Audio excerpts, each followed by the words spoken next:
Hi అండి, అందరూ ఎలా ఉన్నారు?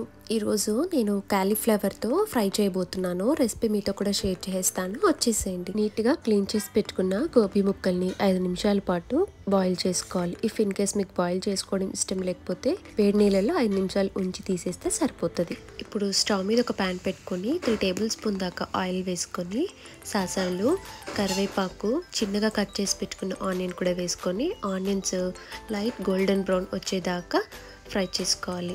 ఆనియన్స్ మెత్తగా మగ్గిపోయాక ఇందులోకి ముందుగా బాయిల్ చేసి పెట్టుకున్న గోబీ ముక్కలు కూడా వేసేసుకొని 1 నిమిషం పాటు ఆయిల్లో గోబీ ముక్కలు అనేది మగ్గనివ్వాలి. ఇప్పుడు ఇందులోకి కొద్దిగా పసుపు, 1 టేబుల్ స్పూన్ దాకా కారం, 1/2 టేబుల్ స్పూన్ దాకా ధనియాల పొడి, 1/2 టేబుల్ స్పూన్ జీలకర్ర పొడి, కొద్దిగా ఇంగువ వేసుకొని మనం వేసిన పొడులు గోబీ ముక్కలకి బాగా పట్టేలాగా ఫ్రై చేసుకోవాలి. ఆ పౌడర్ ముక్కలకి బాగా పట్టాలి అంటే 1 నిమిషం పాటు అలా వదిలేద్దాం.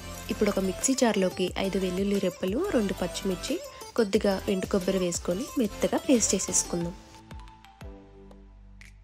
ఇప్పుడు ఈ కొబ్బరి పేస్ట్ని ఫ్రై అవుతున్న గోబీ ముక్కల్లోకి వేసేసి మీ రుచికి సరిపడా సాల్ట్ వేసుకొని ఈ కొబ్బరి కూడా ముక్కలకి బాగా పట్టేలాగా ఫ్రై చేసుకోవాలి.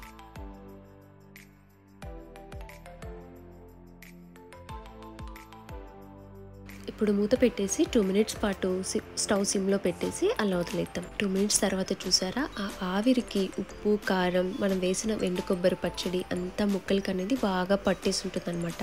మూత తీసేసాక మళ్ళీ ఒకసారి మొత్తం కలిపేసుకుందాం. అంతేనండి, ఈ ఫ్రై అనేది చపాతీలోకి కావచ్చు, రైస్లోకి కావచ్చు, చాలా బాగుంటుంది.